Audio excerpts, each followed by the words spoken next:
babe, finally you here. Shoo! One would swear it's been a year last saw you. Kunjani? Uyaphila?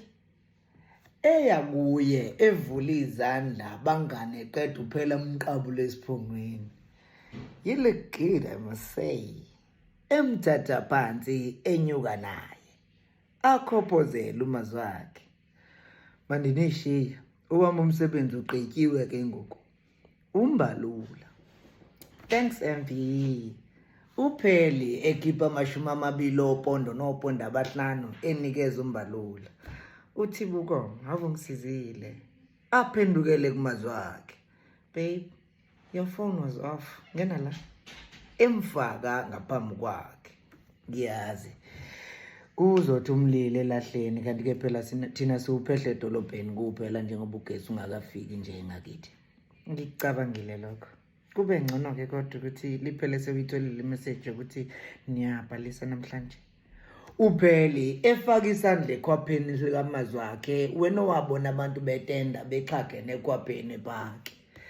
Izolo ngithema ngifike endlini yenu umbalula ngitshela ukuthi nithunyelwe nonke imiyalezo ukuthi nizenze obhalisa.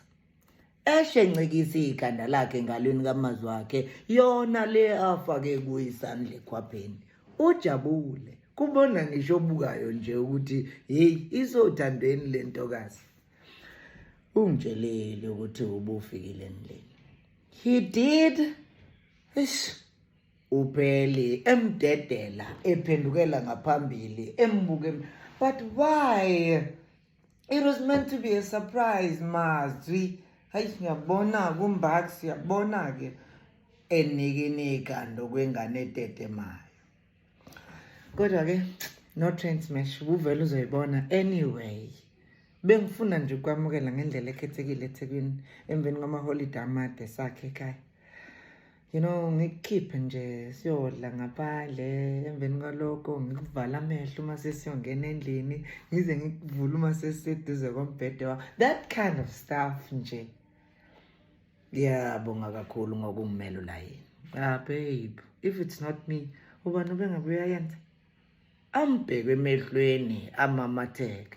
It's only a pleasure, mom. It's only a pleasure, babe. Encekisa ikhanda lakhe esifubeni sikamazwi wakhe.